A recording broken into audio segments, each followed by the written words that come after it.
Welcome to Patscast, the unofficial Regina Pats podcast. We are a proud member of the Saskatchewan Podcast Network. I'm Matt. I'm Chris.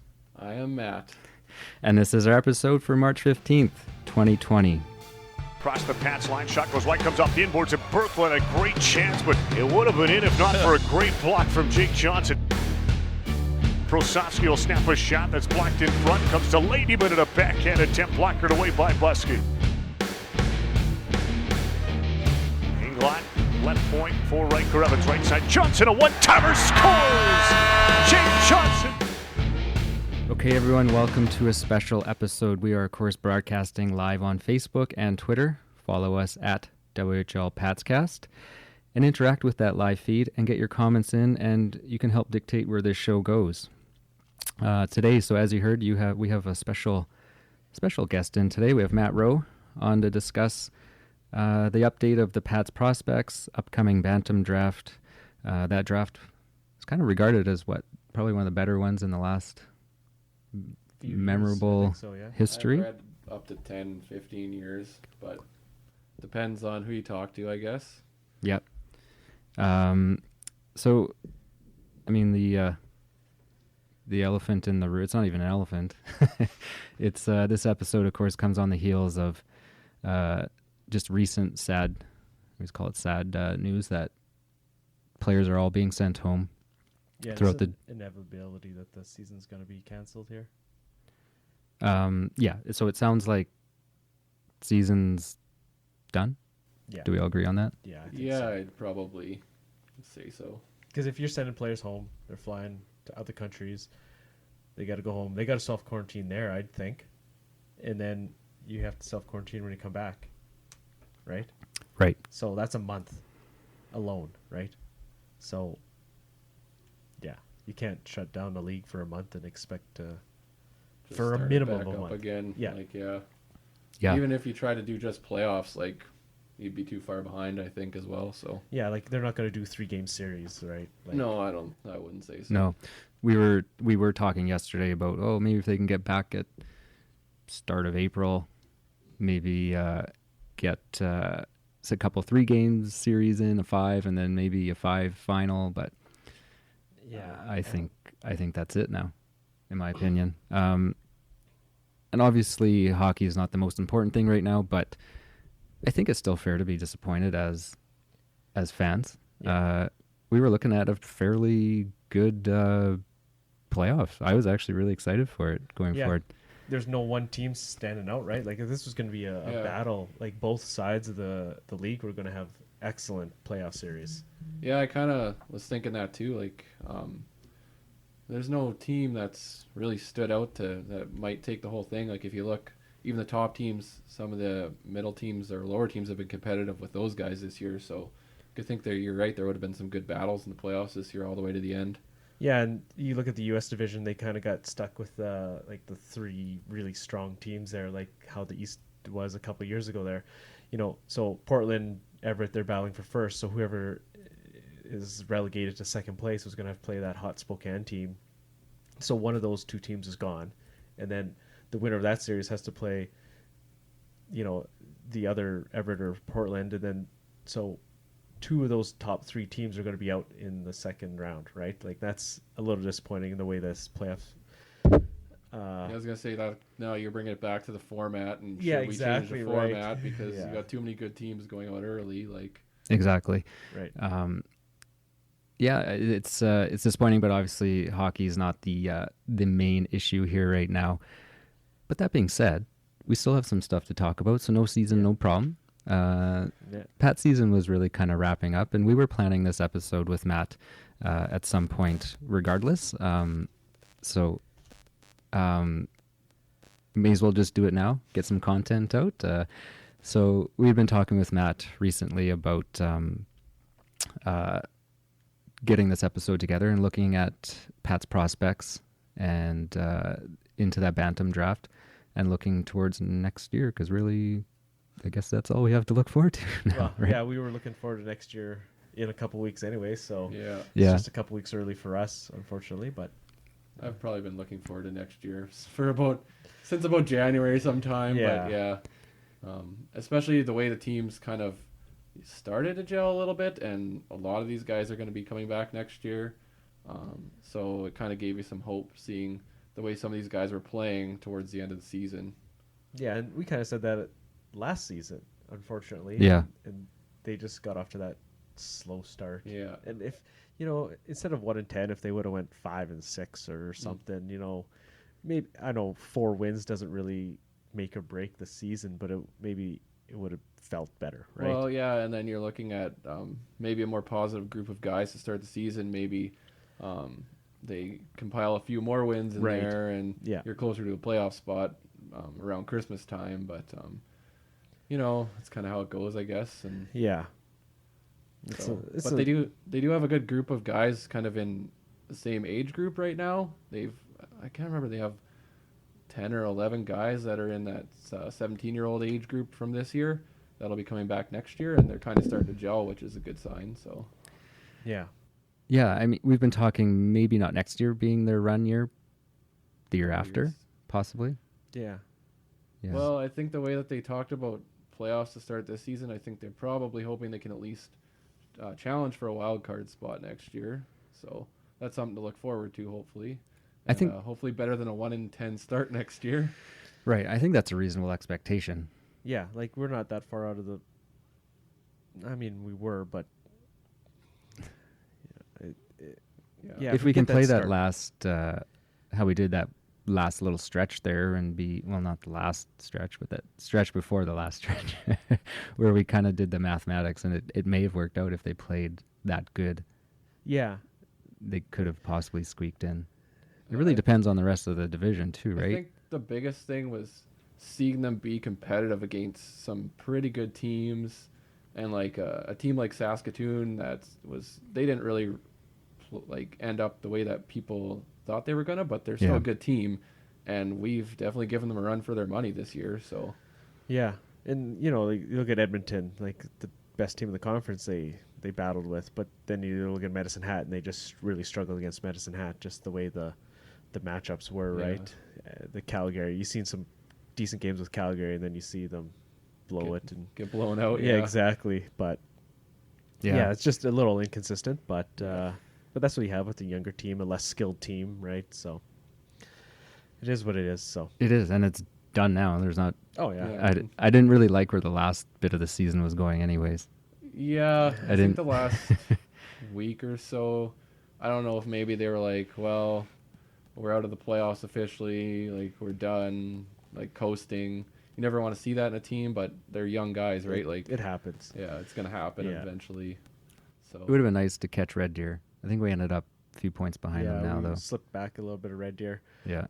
All I know is those 2 Moose Jaw games would have been pretty good. I was just gonna say that. I was like, the most disappointing thing is definitely missing that home and home. Like, what is it, next weekend? I think it was going to be. Yeah. That would have been, finally the rivalry might be back. It would have been the fan appreciation night, which is always good. Yeah, big crowd. Yeah, it would have a good crowd, a good 50-50. Yeah, and really, that's another thing. Those 20-year-olds go out without really a nice, get to like have that mental wrap up and prepare for it. It's just sort of all of a sudden done and go home. Yeah. They're like, oh, okay. I definitely felt bad for all the guys graduating across the league, like and any of the leagues really, like even like midget AAA. If you're 17, everywhere. You're aging out, like, and especially like, not to get too off topic from the Pats, but the Patsies and the Warriors were looking to hook up in the midget AAA final this year, and so from the games I went to with them, they had a pretty good rivalry going, better than the Pats and the big Pats and the Warriors. So just not getting to play for a championship in any league when you age out must be disappointing. Or even just the kind of tradition. They do their speech. One of them probably Austin Pratt would have done it. And for a captain not to get that send off, and Whitting, who had been a great addition to this team for the year. And Robbie Holmes, of course, right? Yeah. Just not getting to send them off as 20-year-olds is sad. So a lifelong Pat except for a little stretch there and right, exactly. So he went. He was. I have a feeling maybe that's where you guys might be going with your fan favorite thing, but I'm not really sure because you guys didn't talk about that last week. But he'd definitely be up there for fan favorites because he was pretty much a career Pat, right? So. Yeah, exactly. actually, we may as well talk about it because we teased about it last week. Yeah. But so Chris and I were both sitting there, and I said, "Did you vote?" And he said, "Yeah." And I said, "Okay, I'm going to vote too." And just as I had my finger hovering over it, I said, "Who did you vote for?" And you said, And I said Drew Englot. and I did too. And that's exactly who I was hovering over too. And so we didn't, plan that or anything, but we both felt Drew Englot could be the fan favorite in our opinion, just watching his work ethic and really his growth over the season. Even from training camp and preseason, didn't really make a huge impression, but as the season went on, he's looked really good and really excited to see him next year. Yeah, I think he had a slow start because he was injured there a bit before training camp, maybe during training camp. Yeah, maybe it was, I think But yeah, I've really liked his game. He does whatever is needed to do. Like, he's battling the corners. He's the first guy in on the forward check. He's working hard. He's taking draws and stuff like that. So I just really liked his game, so that's why I took him. But you yeah, might even compare him to a Robbie Holmes, where he's not the most skilled guy, but he's got that work ethic. Fair and enough. He's a pretty big body, right? Yeah. Yeah. You can get dirty in front of the net, get into the corners, board battles, that kind of thing. So it's almost a comparable, right? Yeah, exactly, right? And I just from watching him, maybe Robbie Holmes, he's dropped off a bit over the last, third of the season here. He also had a couple suspensions here, and Yeah, that doesn't help either. So maybe he slipped out of my mind as a fan favorite, but he would have been a great choice too, because he's been around for forever, right? So Who did you pick? I went for Dubinsky. Yeah, I was I've gonna kind of say. been a Dubinsky guy since I've seen him come into the league, and Yeah, nothing wrong with that either. I mean, he's definitely, I would say, the most skilled on the team right now. And I think he's just kind of he's still young, right? So he's just got to kind of, I don't know if it's the speed of the game catch up to his skill level hands-wise or what it is, because you see him, he kind of makes those moves, and he just hasn't been able to score one on one of those skilled move I plays. kind of feel like he has one move. It's Well, that one where he does do that. I kind of the noticed legs, he's kind of gone back to that one move, but he's definitely improved as well, I think. Well, and that's what many you've been of the saying players over the have. last couple months. Is it improvement, or is it I don't know, getting the ice time? Yeah, that might be too. Yeah. It's we've definitely seen. I could see him winning that. I don't know if they're still going to go through with this, but I could see him winning just because he draws those eyes, because he has that skill and The things that people that notice that might not know as much. exactly. Yeah, that make a fan favorite. Yeah. That's exactly what it would be. So yeah, But I think you guys are right. Almost any of those guys could be a good pick, really. Like, yeah. and you look at his output. He only had a couple goals this year, right? Like, we thought he'd have close to 10 goals, which is what did he end up at? Do you have it? So he ended up with where is it? Dubinsky. He ended up with 6 goals, right? Okay. So we were looking for double digits, I thought, this year. Yeah. I I mean, he would've got some thought more so. power play time at the end of the season, Yeah. but Well, I was going to say, I don't know if it's just me or not, but I kind of noticed in the back half of the season is where he seemed to start compiling his points too. So maybe you're right, he's getting more ice time, more power play time, those kind of things. Yeah. And he got up on that line with, was it Pratt and Smith. Smith, Yeah, for and a that bit. line seemed to gel in the last couple weeks of the season too. Like, I kind of found he started putting up some more points there once they kind of got him on that line a little bit. But Yeah. maybe Yeah, a that's just couple me, older I don't guys. know. Yeah, no, a couple older guys, and Smith was another guy I kind of wanted to mention. He come in out of the SJ, and I looked at his stats, and he had okay stats, like nothing mind blowing, but he's come in and scored 12 goals this season, like in not even a full season, right? So that's another guy I kind of had an eye on as well. Plus, we got to have some fun compiling his stats and Ty Smith's stats put together over the season. You know, that got pointed out a few times. But Dynamic brother duel. He Yeah. definitely impressed me as well. Like coming in out of the SJ, no one was really talking about him, and No, it's not just at a all. pickup Yeah. that one of our scouts saw and said, "Hey, like this guy might fit in your between the age group and the skill level and all that." And he's Absolutely. definitely coming in impressed. I just wish he was 1 year younger, because he's going to be 19 next year. Yeah. If he was 17 this year, 18 next year, that would have been really good. But Totally. we'll take it though. Yeah, for sure. Yeah. You can't argue with 12 goals in just over half a season. Yeah, Right. Not even a exactly. full season. So And even, a guy like Nyhoff scoring, was he at, 16 or 17 goals? He's up to 16 goals there, yeah. I mean, that's pushing near the top of the team for Yeah. output out of a team that didn't have a lot of output. I mean, our top goal scorer was 21. Yeah. Carson Denemy. Denemy, yeah. Yeah, Pratt with 20, Holmes with 19, Yeah. Nyhoff, Crane with 16, and then Smith and Englot. So Yeah, so we were, almost pushing 4 guys or 5 guys to have 20-goal seasons if the season would have ended. And like those Warrior games might have been points games for a couple of those guys. Yeah, 'cause exactly. To be honest, the Warriors aren't that great. Oof. But Well, they knows put what up could happen, right? 18 or 19 on on PA, On there PA. last night. Yeah, and still lost somehow. Anyways, some teams are putting up Twitch feeds, but I don't know. I watched a few seconds of it and I thought, well, that's enough of that. Yeah. It's definitely It looks on kind of easy fun, mode, though, whoever to was- play. I tried to get the ice to, get the Pats and Ice game up last night, but I guess they weren't having any of it. So That's all right. I mean, this isn't supposed to be a season wrap-up episode or preview episode for next year, but it's hard not to start thinking forward a little bit about that. I guess kind of the overall feeling is we have got some good pieces going into next year. Do you want to even venture into the 20-year-old situation next year? might as well. Yeah, it might be a tough decision. Yeah. I think it's Right now between we're sitting at 4 guys to choose from, so I think these last few games would have been really nice to see some get Welke some ice time for goaltender. Might have made that decision a little bit clearer as to which way you go with our goaltender. Busky or not. Yeah. But clearly that's not an option anymore. So Yeah, so they're gonna have to make a choice here. and that's assuming all the players want to come back, right? So the Yeah. four 19-year-olds that we have right now are Walker, Denemy, Busky, and Crane. and Crane. So I think it's down to Crane and Busky, and just depends. Like, it's not even who's better per se. It's just position wise. Like, if we need Busky as a goaltender, we'll have to lose one of those skaters, right? And I think Crane might be it. Walker maybe, but I think Denemy's a lock. Yeah, I initially thought maybe Walker because Crane was having that hot streak there, but I think he kind of dropped off at the end of the season a little bit there. So yeah, maybe you're right. It could be between Crane and Busky here, but we'll see. I guess what training camp brings too, right? Yeah.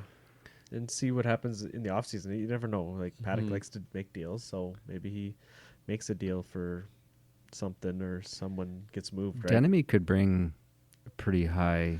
Yeah, that's another thought. Hey, like He's, you can get a guy who can get you some good return. He's a That's talented player. Yeah. Like, I think we both agreed he could have been moved trade deadline too. Maybe there just wasn't the offer out there. But didn't you hear a rumor that there were teams interested in Saskatoon? so. No, I thought I had heard that somewhere. No, I don't remember hearing anything like that. But yeah, he's definitely got some skill. He might have some value.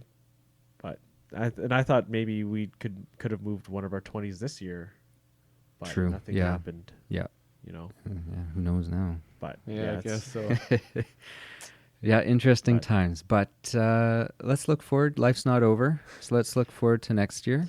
And so, Matt, why don't we start with the prospects that you have some notes on? Sure. So I just went through the in the system page here and compiled some stats and whatnot, and kind of start off some guys that I think may or may not make the team here that are going to be probably 16 or 17, I think, mostly next year. So with the goaltending situation, we had keeper had a 7-8-0 record in midget AAA this year with a 3.93 goals against average and an 8.92 save percentage. And he had a bit of an injury, didn't he? Yeah, he did get injured at one point. yeah, he missed quite a few. in the winter there. Was it around Christmas or before that? Yeah, I maybe? can't remember, but he was out for quite a while, I think. Yeah, so he didn't get as many games in as I don't think is what they. So now, not to interrupt, but so I wonder if that plays into whether he him comes possibly next year. making the team next year, right? Yeah. Like, do they run with a 16-year-old goalie backup, or not, or do you let him develop in Yeah. AAA again for another season, right? Because he didn't get a full season this year. Yeah, totally. That's definitely something to keep an eye on for sure. And 16 is definitely young to be bringing in a guy trying to play even backup full time, right? The Yeah. only place you really see that, it looks like right now, is Everett. They're just pumping out goalies like crazy. But Yeah. And then there's that 16-year-old goalie in Seattle. We won't mention his name. That, won the championship against us. so let's talk shit, about him. Yeah.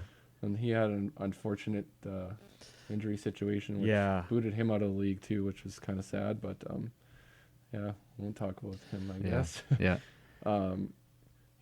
Keeper did have 2 games, it looks like, in the playoffs. He went 1-1 with a 3.19 goals against average, but he did have a 942 save percentage in those 2 games. So Okay. that's pretty decent stats for 15-year-old playing midget AAA there. Of course, I have Welk or Welky. I'm not sure. Has anyone figured out how we pronounce his name Welky, yet? I Is think. it Welky? It's Welky, yeah. Okay. So we had Welky. He played PA Mintos, I believe, in the Sask midget AAA. And he was 14-6 in the regular season with a 326 goals against average and a 900 save percentage. And he had 3 playoff games. He went 1-2 with a 337 goals against average and a 930 save percentage.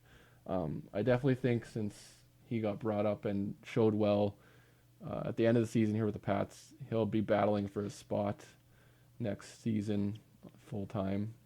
Yeah, I think the few games he did play with us, I think he's worth a discussion for Yeah. sure. And when I going interviewed through- him, he said he wants to be here. So Yeah. he seems pretty... through training camp, and that might be a bit of an interesting training camp discussion. Well, and then that lends to the goaltending situation, right? Like, if he can perform as a starting goaltender, but we don't really know that Yeah, exactly. yet, That's- right? And it's kind of hard to throw a guy into the fire, even though he's 18. He's going to be 18, but he hasn't played many minutes in the dub, right? So No. to throw him Yeah. in full time might be a little bit much. So And then if you're looking at him as starter, then you're looking at keeper as a backup. yeah, Right. that too, right? Yeah. So you go with a fresh 18 and a 16, yeah. right? That's...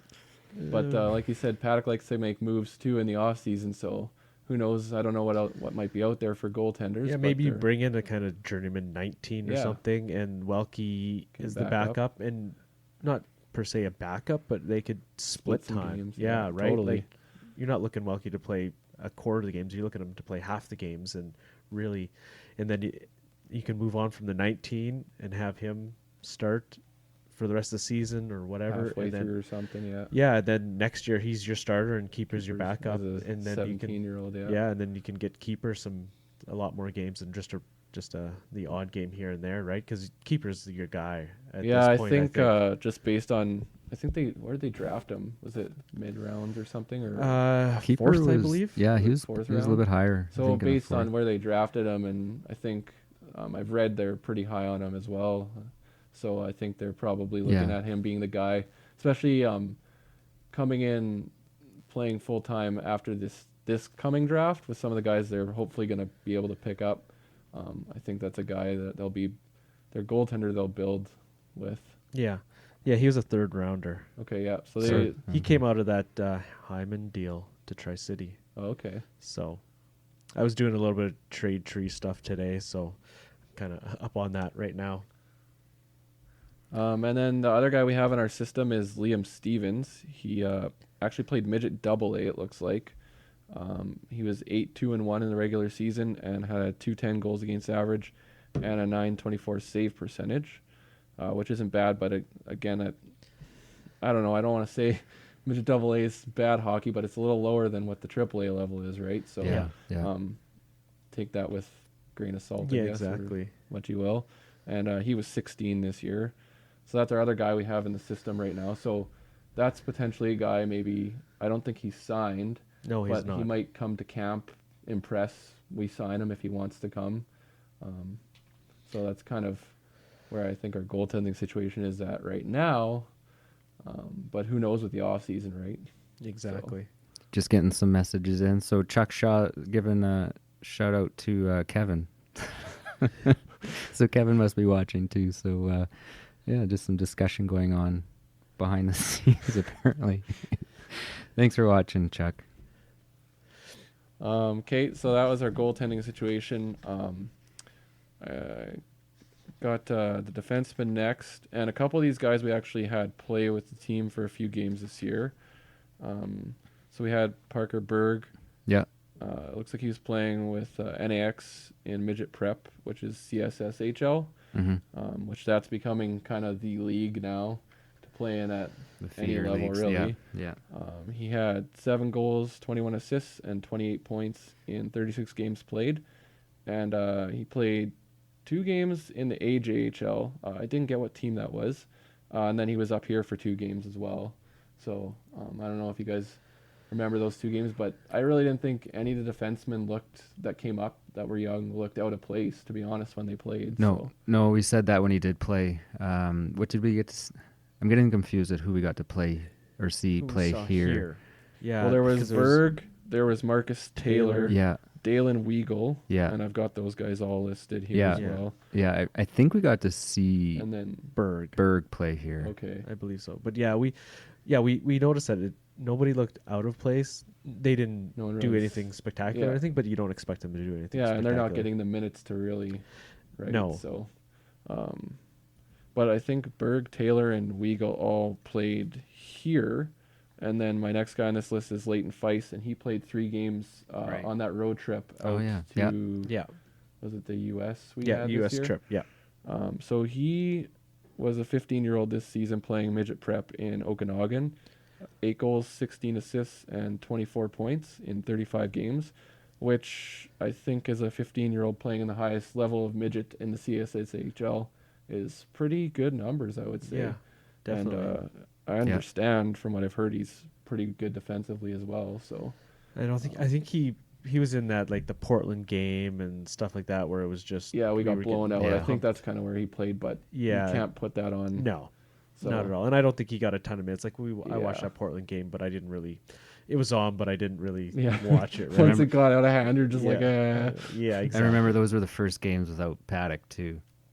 that too. It was a yeah, right. hard- Yeah, because we hard went on point to our the trip team. late this year and usually Yeah. in November. But Yeah.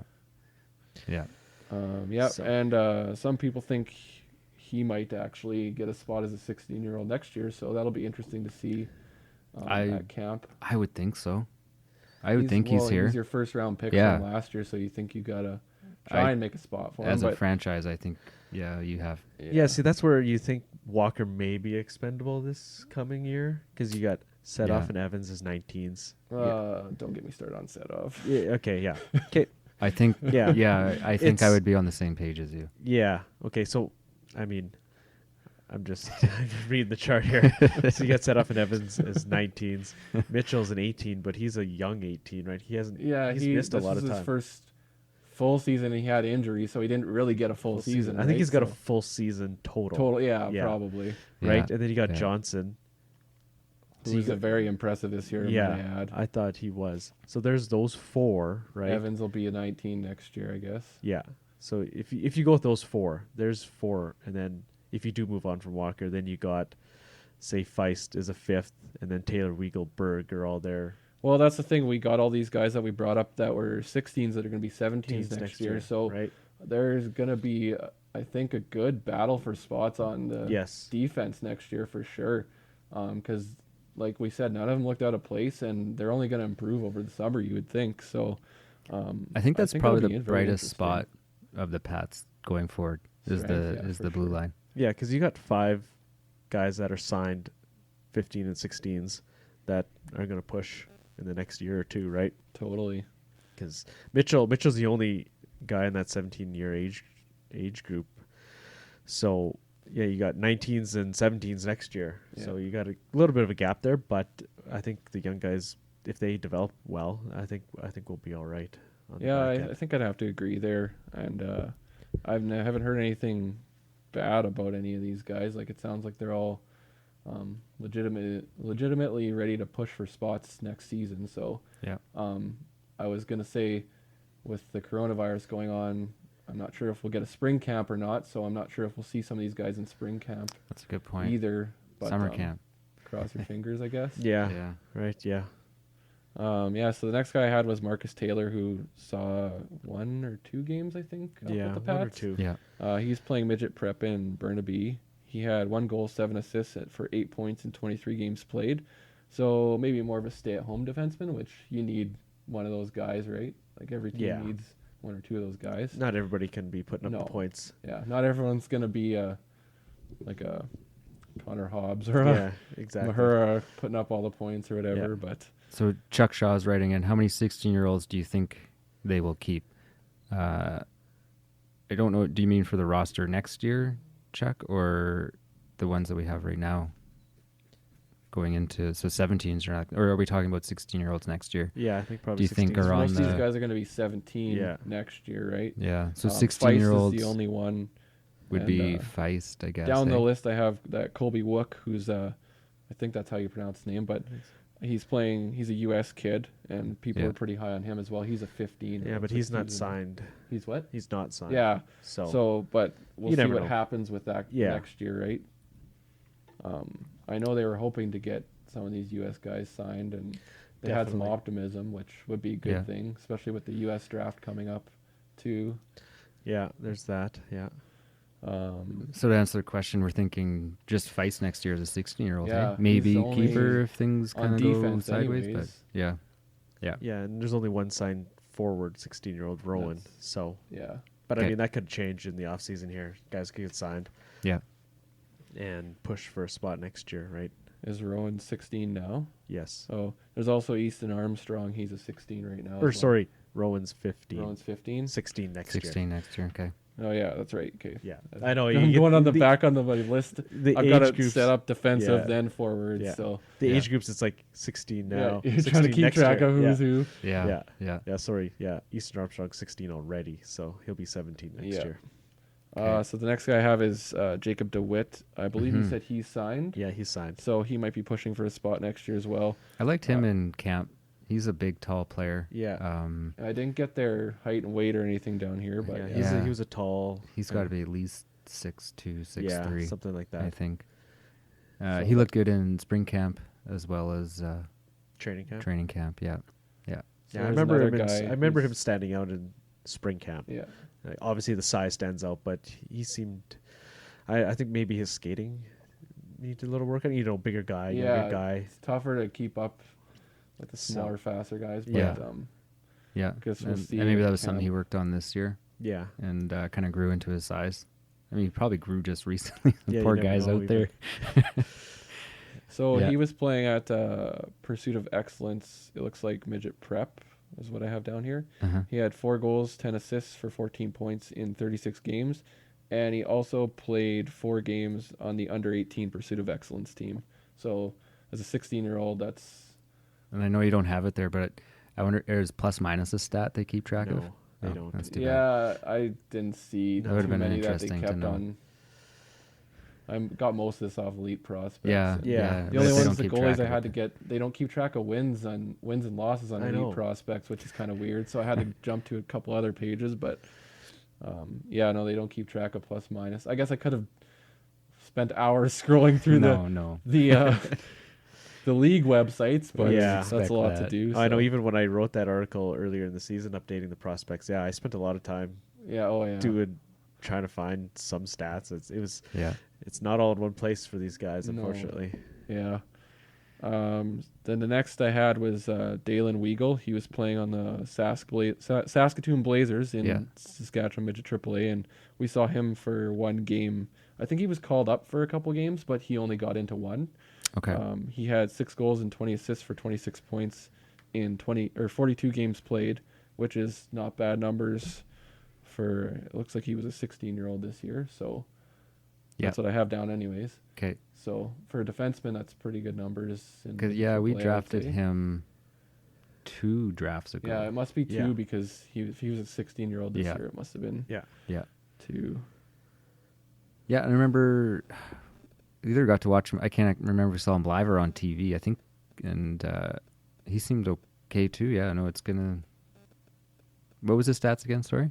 6 goals and 20 assists for Wow. 26 points in 42 games. So, Yeah. like, you got to think it's pretty offensive, fairly offensive defenseman for midget AAA, and like 20 assists.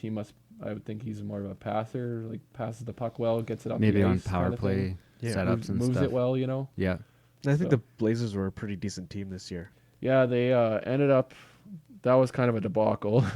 The Pat Canadians finished first, and the Blazers finished second based on their versus record facing each other. Oh, yeah, head to head. Oh. Yeah, the head-to-head, because we were very confused because the Blazers actually had more wins than the Pat Canadians, but the Saskatchewan Midget AAA League goes based off of head-to-head apparently in ties for tiebreakers. Oh. So, yeah, but the Blazers did end up getting swept. No, they lose 2-1, 2-1 or something like that in the first round to the Tisdale Trojans, okay. which was the big upset of the Yeah. Midget AAA season. Yeah. And then Regina was playing Tisdale. Did they play a game? Or Yeah, were they they were playing? up 2-0. They were up 2-0. Okay. They actually, so the postponement and now cancellation was put in place on Friday. So they got to play Thursday night, and they won 4-2, I believe, to go up 2-0 in their series. And Moose Jaw played that night as well, and they ended up winning their series that night. They Uh-huh. swept that series. So we were on track for a Pat Canadians Moose Jaw championship. That would have been good too. Good old Highway 1 rivalry in Yeah. Midget AAA, which, like I was saying earlier, when I went to the regular season games, they were pretty good games. Yeah. Like, Moose Jaw has a good team out there. So, Huh. Yeah, they got a bunch of Regina guys on that team too. Like they pull from all over to build that team. Yeah. So Moose Jaw doesn't Okay. have the depth of players in the Right, city to right. build a good AAA team. But yeah, so there's a few Regina guys. So there's obviously some built-in rivalry there. yeah, a little bit. Yeah, because they would all know each other. Yeah. From yeah. like Yeah. Adam. Yeah. Yeah, exactly, Yeah. right? Well, Bantam, too, probably. Yeah, something yeah. like And that. all the way up, right? All the way. Yeah. So the last guy I have on defense, as I mentioned before, was Kobe Wook, I believe you pronounce his name. 3 goals and 8 assists for 11 points in 24 games, playing Tier 1 under 16 on the Dallas Stars. So he's out of the U.S., and I know people were quite high on him coming Yeah. up here. And I think they interviewed him after spring camp or main camp last year, and he said he had a really good experience. So Right. like, hopefully that's a positive for the Pats to get another U.S. guy who's, I think I've heard the USA national teams kind of been looking at him as well. Yeah, I so- can't say for sure, but Yeah. Maybe one of those guys that kind of one of those late round flyers where if Yeah. you can you'll throw out a 7th or 8th round pick on him. I can't remember what it was, but if you get him to sign, it's kind of a bonus. yeah, right? totally. And that's what a lot of those U.S. guys end up being, because you just never know if you can get him to commit, right? So Yeah. Yeah. Yeah, because you look at Johnson, the way he's come in and had a really outstanding season, I thought. yeah, he I would say most impressed, I would say between him and Evans, because I know Evans is an 18-year-old, but he stood out as well, and he's a Canadian guy. But yeah, Johnson definitely jumps up at me as a guy that stood out on the back end there. And when him and Evans were paired together, like, I would say that's our number one pairing. Yeah, Maybe going forward. that's a good like pairing. Like you got Evans, kind of more offensive, Yeah. likes to move the puck, and Johnson, he's just solid, reliable, Totally. Yeah. and he didn't do anything bad. He didn't do anything outstanding either. But Well, he showed he can shoot the puck too. At the end of the season here, he had a couple Finally goals got there. some Yeah. goals. Yeah. And, finally, Yeah, he's definitely, I'd say, more of a stay-at-home guy, but pairing him with a guy like Evans for sure. How many games did Johnson play? he played basically the whole Yeah, I season. think he I played think most so, of the yeah, season. he- I don't yeah. think he really had any injuries. Yeah. No, I don't think so. So, yeah, you're right. That's and Riker Evans has just also really impressed us throughout the year. Well, especially the back half, I would say he Yeah. definitely showed his offensive talents. He had a few end-to-end rushes at the end of the season here that I was really impressed with. His skating, his stick handling ability, like There just were his times hockey where- IQ, seeing the ice, vision. Absolutely. There'd be times where we were watching it and we're like, who just did that? And it was like, and you have to wait till they kind of turn and you can finally see their number. Yeah, and he surprised I think us a few times. We talked about it, him missing that like second half of last season there. Yeah. really didn't Yeah. hurt his development, but it like just paused his Slowed development. it down a little bit. Yeah, like he could have been that at the start of the season. Yeah. I think if he would have played all of last year, and he could have Yeah. really had a really good season this year. I think. Yeah, and he Like- did end up with 30-some points, did he not? Yeah, he had quite a few. And Johnson only missed 6 games. Okay. That's all he missed. So he probably sat out maybe a bit at the start. Yeah, probably when they were rotating some guys, but he got most of the season for sure. That's career stats. There's too many pages in here. But I believe Evans finished in that 30 to 35 range. Yeah, it was something around there. Here's this season stats. Yeah, Evans. Yeah, 7 and 23. Yeah, 30. So 30. Yeah, which is for his second. He played a full season last year. Didn't yeah, he? Well, he just missed with that injury there, right? So for a season and a half being in the league, and he's an 18-year-old now, it's definitely improved a lot. Yeah, I think so. Yeah, which I was kind of disappointed because for some reason I still thought he was a 17 or something this year, and then it was pointed out to me, no, he's gonna be. He's 18 this year. I was like, we only got so much more time. Exactly. Yeah, exactly. I think he's got a late birthday. That's why I thought that too. Yeah. Because he has a December birthday. So I was like, oh man, he's 17. All right, he'll have him for a couple more years. And it's like, oh no. Yeah, I know it's the bane of junior hockey. Yeah. There's just time goes on whether you want it to or not, and they age out so quickly. Yeah, it just all happens so fast. Yeah. And I think Johnson could probably find an offensive game here, maybe a little bit into next season, but into the next season, I think. 2 seasons down the road. He's played so much, he's got a feel for this league already, and and which is what I like about what they've done too is Johnson's 16, Stanek's 16. Those guys have gotten a decent amount of playing time being 16-year-olds, so you're really preparing them for the next 2 years or so when you really want to make that push with the age group you have, right? Yeah. So it's good news for the next 2 years or so for the Pats. Yeah. And the guys, and then they can stick it out till the next wave of guys comes up from last year's draft and this year's draft. Yeah, exactly. Yeah. So, and I think there is a rule as a 16 you have to play a certain amount of games. Yeah, I think I've heard that too. I'm not sure what the exact rule is. Scott might know it. Scott, if you're out there, you know these odd things sometimes. Or Kevin might know. Yeah. Because it's just those unpublished rules that the regular fan doesn't know. But I think it's 40 or 50 they have to play. Yeah. 45 or something. So you can't just bring a 16 along and just sit them on in the press box every night. But but they still I guess. But no, it's more so they're getting good ice time. Right? Oh yeah, for sure. Johnson got a ton of ice time this year. Stanek got a fair amount of ice time this year, and they both got some time on special teams a little bit, which is good for their development. Yeah, and the one time I talked to Strush about Johnson, he's like, as a 16-year-old, we overplayed him. As a regular 16, we're usually not gonna play him, but he responded well and he was fine. As you see his play, it was fine with the amount of ice time he did get, which is encouraging. Yeah, that's only good news for especially our back end there to keep our back end strong. Maybe we'll face a few less shots next year on the goalies, but see how that goes. Yeah. So then I got the forwards listed here. Easton Armstrong, he had 30 games played with 17 goals and 13 assists for 30 points. Was it? I might have got his games played wrong. I think it was actually 23. I might have looked at his 30 points and wrote that down as games played by accident. Okay. I think it was actually 23. And then he played 2 games with the Pats here on the LA Junior Kings under 16 team.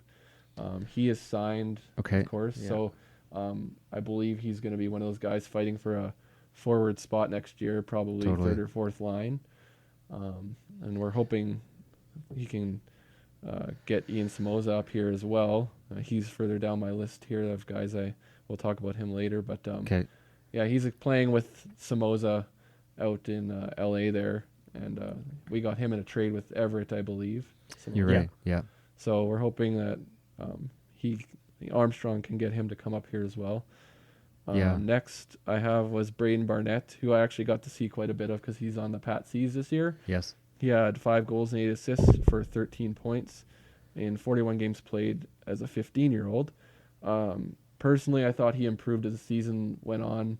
You're in your first season of a league where you're playing guys up to 2 years older than you, right, at 15. Yeah.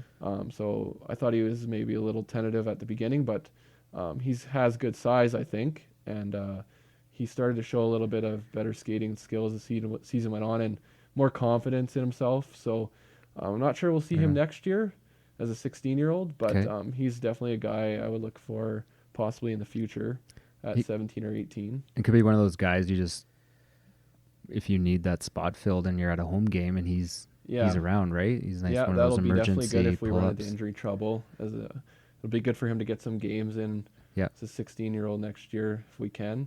Okay. Next, I had Carter Cormier, who played on the Notre Dame Hounds midget AAA team. He's also 15 this year. He had 3 goals and 5 assists for 8 points in 34 games played.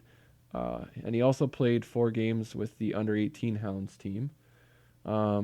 I don't even know if I saw him this year. I know I was going to go watch the one game later in the season, but I never got the chance to go watch it. So I can't really speak to too much about how he looks. Okay. I don't know if there's anyone out here that's gotten to any of the midget AAA games. Definitely let us know what you thought of some of these guys. Yeah. Absolutely. I did put down Daniil Gushin and Ty Smilanek. They're both prospects playing in the U.S. that we're not really sure. Yeah. Smilanek's committed. I don't know if he's signed or if he's just verbally committed, but he's committed to Quinnipiac University. And Gushin's playing in Muskegon in the United States Hockey League. What's his stats? I can see them written there. So Gushin was 22 goals and 25 assists for 47 points in 42 games. And Smilanek had 3 goals and 6 assists in 12 games playing for the U.S. national development team. Yeah. And 7 goals and 15 assists for 22 points playing on the national under-18 U.S. team. Okay. So I know 2 good players that unlikely. Yeah. Is that our I consensus? think Smilanek is highly unlikely. Yeah. I think just 'cause he's Gushin, committed. I think we'll see what happens after the NHL draft. Well, and that's a big thing too, right? Like depending on what their team wants, where their team wants him to play. Yeah. I don't know much about this Quinnipiac University because they're a smaller university, I think. But I started following them on Twitter a little bit, and it looks like they have an okay program. Yeah, I think they're okay. Yeah. I've heard of their program, and they're not a Boston College or a Boston University, one but of those they're a schools. decent, I think, program. Yeah. But I think so. With him being committed, they can always, if he gets drafted, which he will. Yeah. With him being committed to university, the team will probably let him go to university. Like I don't think they'll push him away from university per se. But Yeah. Gushin, on the other hand, that's a different story. Because he's not really committed anywhere either, so he's got to find somewhere to play. Because I think, was the USHL up to 20 or is it only up to 17? No, I'm I not think it's sure. up to. I think it's a junior league. Okay. Yeah. Yeah. So it depends. He could stay there, but a team, whoever drafts him, could say, "Hey, We want look you to at the play." WHL is Yeah. a much better league." Yeah. Maybe they push him our way. Yeah. Yeah. So I think and- there's a slight, maybe better chance of us slight as in more than a slight chance. More than 0. Yeah, Well, exactly. So you're see, saying and there's a chance. My hope was with the high draft pick we're going to have in the Euro draft this year, if we can get him to come and we can get the higher draft pick we're going to get to come. That's why. So you're saying Setoff's out? Yeah. Wow. Yeah, like honestly, I guess between Seacart and Setov, I'd say probably keep Setov because he's been here longer. But Yeah. I don't know. I won't get into my personal Sure, thoughts on fair enough. Setov, but I think he's struggled a bit this year. Yeah, He's- definitely, especially in the back half of the season. Defensively, I thought sometimes he maybe tried to be a little too offensive at times, and he's just not quite there yet. He's not a bad player by any means. I I had don't. some issues. He made some poor decisions Yeah, in I the last think little so. bit. I think Yeah. we can agree on that. Yeah, sometimes I just thought he wasn't seeing the play or the ice well, I guess. I don't know. And he made some bad decisions with the puck. Thought he didn't hustle at times to the puck. I don't know. Yeah. That's kind of where our defensive, like who we're going to have on defense next year argument comes in too, because there's a couple guys that, like with all these young guys coming up, do you want to develop them over some of these guys that are going to be 19 next year? You know, So I don't know it's where the Pats fair head, question, I think, too. where their heads are at. And if you can get a Gushin to come, or you can find 2 better players in the Euro draft, which if we're picking high, we're hoping we're going to get at least one.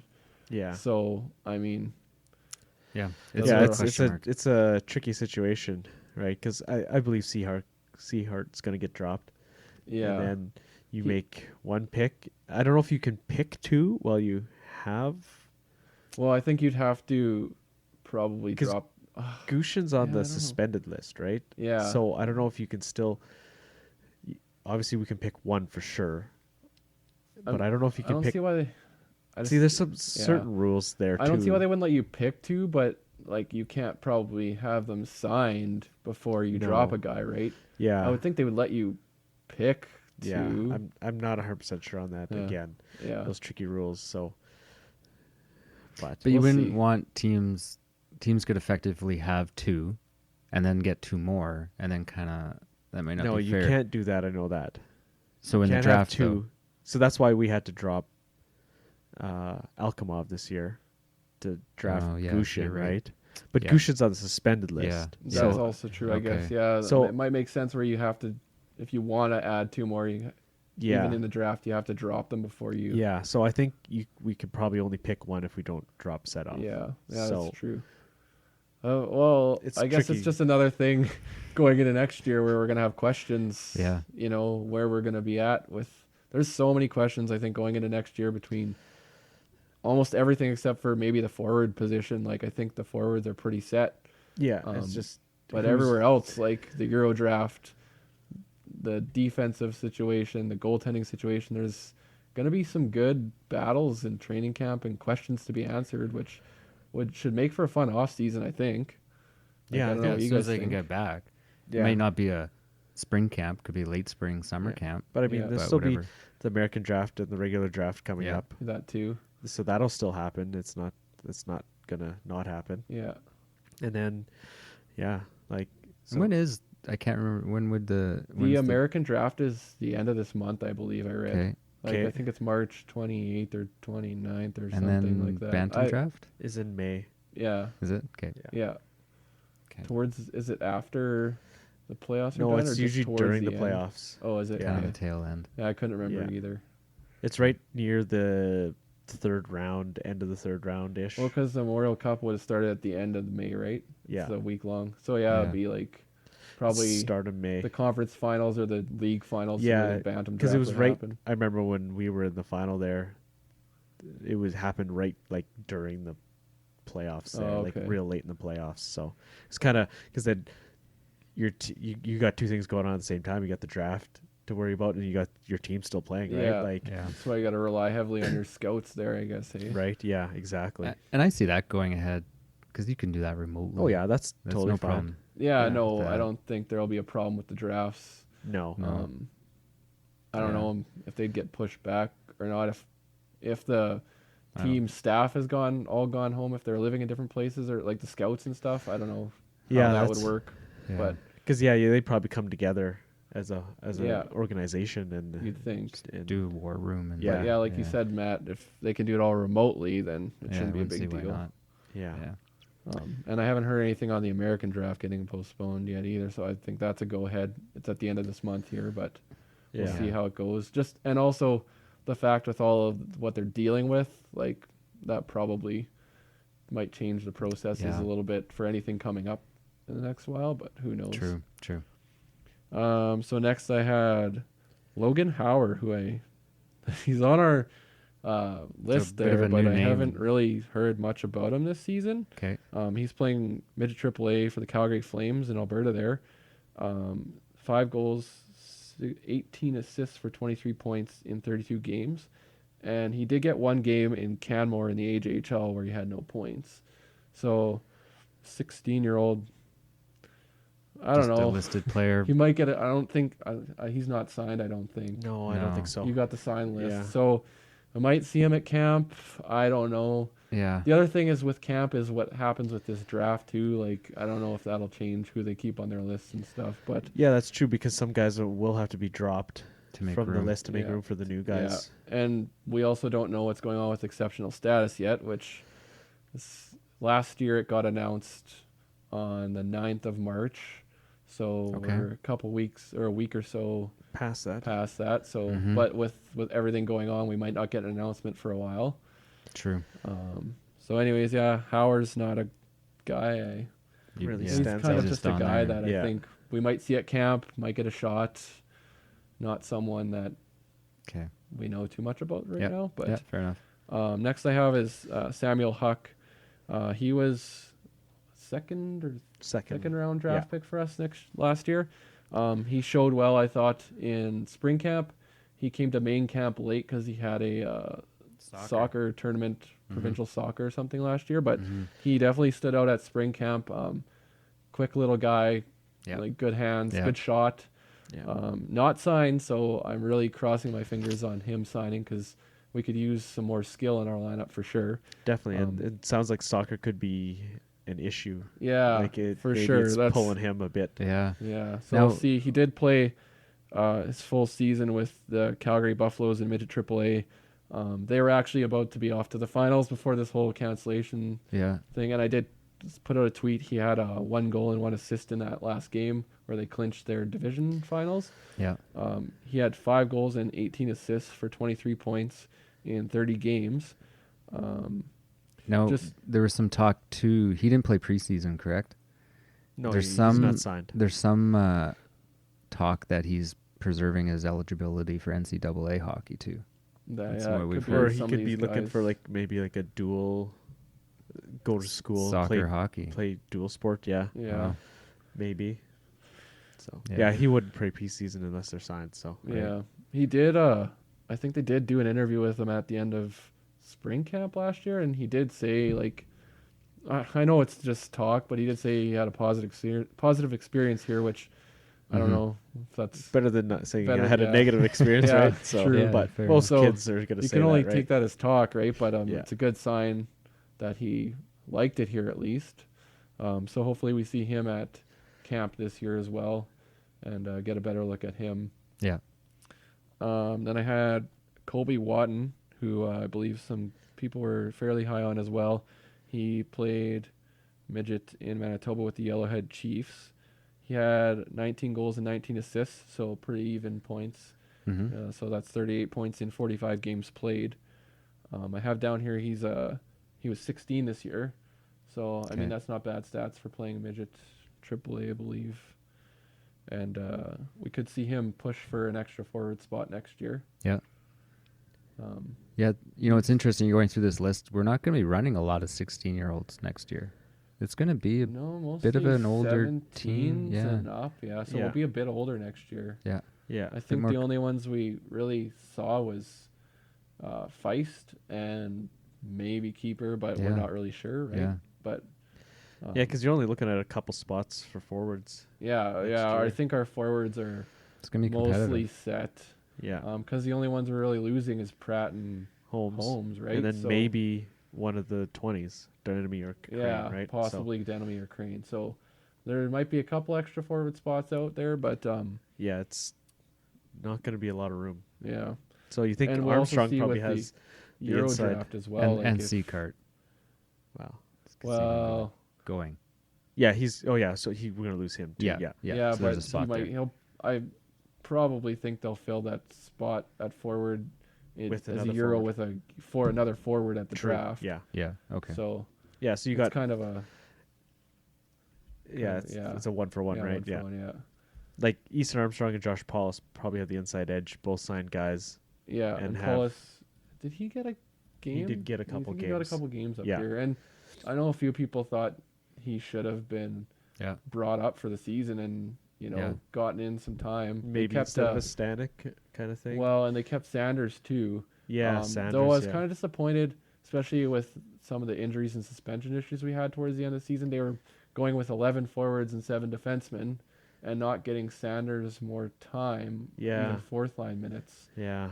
He just didn't get as many games as I would have liked to have seen just to get a True. better Feel for him. yeah. Yeah. He didn't get a lot of ice this year at all. So No. it almost makes you feel like that might be another spot that's opened up. But I'm hoping to see him back next year to get a better feel for what his game's like and see what he can do, right? Yeah. Like, you never want to have a guy sit on your roster and just not get to see him at all, right? Yeah. Like he's there. You think he's there for a reason, but that's coaching decisions, I guess. Yeah.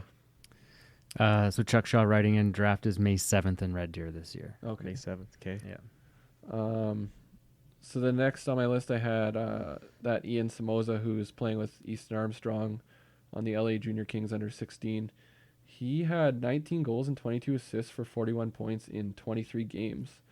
And he got one game played in the USHL as well. So that's kind of why I'm hoping Armstrong can bring him up here, because he had some pretty decent offensive stats playing on the same team. Sounds like he might be more offensively gifted. Yeah. I think I saw his height and weight. He's a little bit on the lower side of weight. I'd have to go back to his elite prospects. He kind of seemed like a little bit smaller, so he might be more of a smaller skilled guy. Okay. That jumped out to me when I was looking on his prospect page. I'm pretty sure that was him that I saw.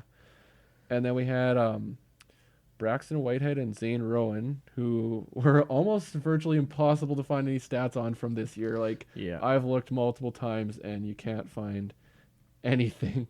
Okay.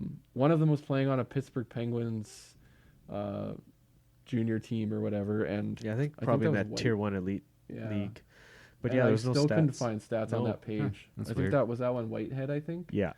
And then Rowan signed, of course, so he might get a spot as a 16 next year as well. Like, there's another one we're looking at for a forward spot. Possible, just to fill a spot once we lose, like, if we lose Pratt and Holmes and possibly, who is it, Crane? Yeah. Or Denemy. He's probably one of the inside guys, right? Like those three guys that are signed. I would have to agree with that. Once you're signed, you're pretty much inside track to get a spot on the team, right? Yeah. And then there was a new guy added recently. I just came across his name. It looks like is Boria Vallis. I believe he's American though. When I looked at his page, he's playing Tier 1 elite hockey for the Colorado Thunderbirds. And he had 13 goals and 9 assists in 16 games played. So, I mean, he's also a 15-year-old. It's not bad stats for what I'm sure their Tier 1 hockey league is probably pretty good. I don't know much about it. No. So, but there's another guy we could be, if they've listed him now on their in the system page. So maybe they've talked to him and have some hope of signing him, getting him up to camp. Yeah. Can't hurt to get another kid from the U.S. up here, get a look at.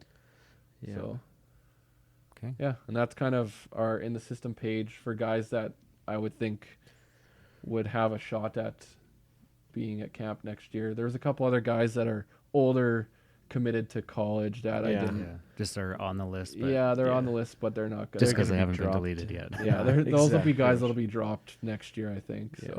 Yeah. And so to make room for other guys. Yeah.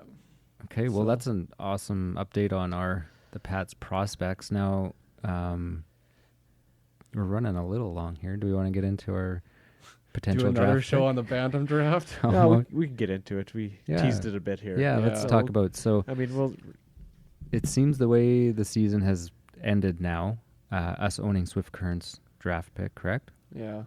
Have a likely chance of getting Number one. number one. I was gonna work out that. the math, but I forgot. I think you have to.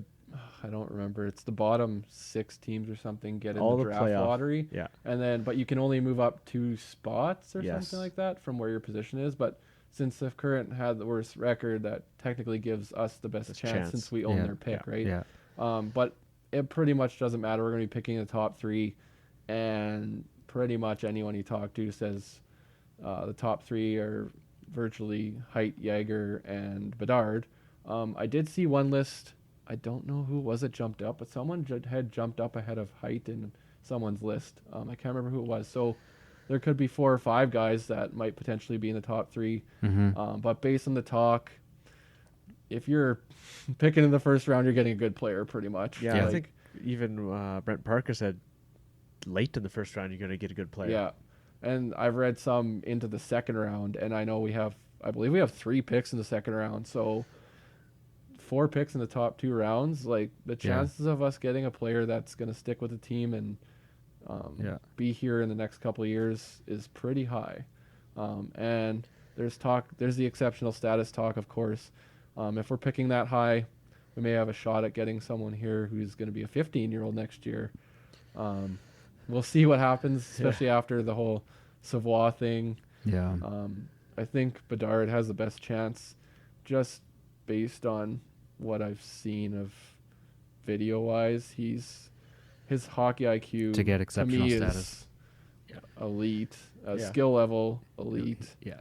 The few clips I've seen too, he looks Yeah. like a WHL player. Yeah. I know we have some lists here of the top 5 or 6 guys that from a couple scouting services. ISS and Brent Parker, shout out Brent, previous general manager of the Pats there. Yeah. He actually they had Yager higher than Bedard just because of I believe his size, and they think he's more physically ready. But from any statistics I've seen, like body height and weight there that I've seen anyways, they look all pretty evenly similar, matched. And I guess we'll see. Who, in your opinion, who goes first? I gotta go with Bedard. Okay.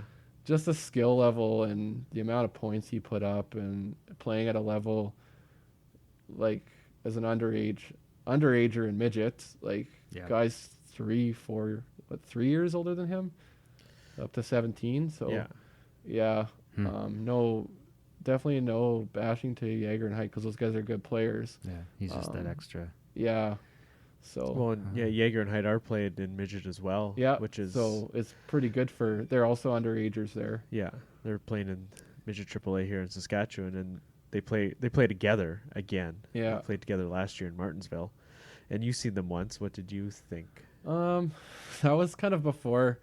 It was near the beginning of the season, so I wasn't really as into it as I am now. But they definitely didn't miss a beat when they were playing.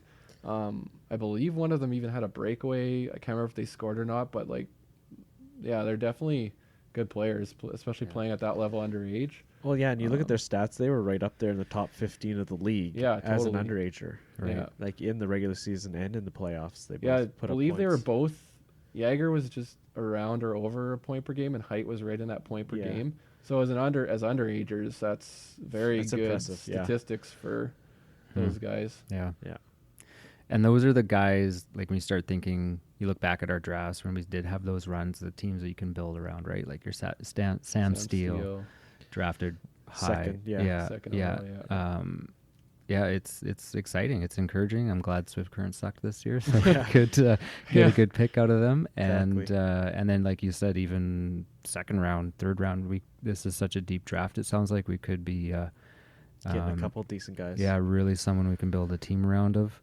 And there's a couple of Regina kids too that might go in those top 2 rounds, which is talking to a couple people. It's good to see more Saskatchewan kids this next couple drafts getting some higher profile attention. It helps with local excitement, maybe getting people back if there's local kids playing and whatnot. So there's the one guy in Bantam there. Oh, there was Brady Burney and Sam Aremba.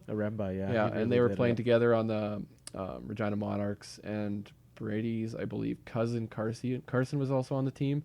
He did fairly well too. It kind of depends who you talk to. Some people say the Sask Bantam League was a little weaker this year on the defensive and goaltending side, but Aremba broke the Jaden Schwartz record for most points in a 31 or less games played season. He had 133 and 31, I believe, and he broke 133 points in 31 games. And he broke the goals record. He had over 70 goals in 31 games. And that's not NHL 20. It's not on Twitch. It's like we're watching these Twitch games. I did get to go to one game, and they're pretty good players. Bernie's on the smaller side, so that might hurt his draft stock a little bit. But Remba's got 14, some pretty good size, and I did watch him against Moose Jaw, and they weren't very good this year. We lit him up pretty good, but he definitely controlled the zone when he wanted to, the offensive zone, I thought. And he tried the Michigan. Oh, really? Yeah. Wow. There was also another defenseman on the team that tried the Michigan, I'm pretty sure, which was for a defenseman to try it. That's getting pretty ballsy, but so they definitely had some skill there on that team. Yeah. But higher profile tension for those guys, which is good. And there was also in Swift Current they had, I can't remember his name now, but they had a good player there. He missed some games because he had some call-ups and possibly, I don't know if he had injuries or not, but he did score 120 some points in 28 or 9 games too. So Kalen Lind, that's it. Okay. Kalen Lind. So Right yeah, on. he's projected to go, I believe, by some scouting services in the top 10 or 15 of this draft as well. So Yeah. kind of carried a Swift Current team this year. Yeah. And those guys in Regina here, they'll probably get a chance with the Pat C's because they're a little bit older this year. Yeah, so they'll be 15, so they'll jump up to Pat C's. Yeah. It sounds like the Pat C's are going to be a little bit younger, but yeah. possibly more skill this year with those guys jumping up. Because you got Karagata will be graduating. Svetlikov, actually, who did play in playoffs. I'm not sure where he was, but he'll be graduating. I believe he's a property of a U.S. team. He actually started the Spokane. season. Spokane, Yeah, right? that's what it was. So he started out the season in Spokane and got sent back, Yeah. which was a big boost for the Pat C's and helped them in their drive to first place. But those guys will be graduating, so and they also have there's another guy, he's Prince George's property. Oh, Gronick. Hiron Gronick, yeah, and so he might actually be up in Prince George as a 16-year-old next year.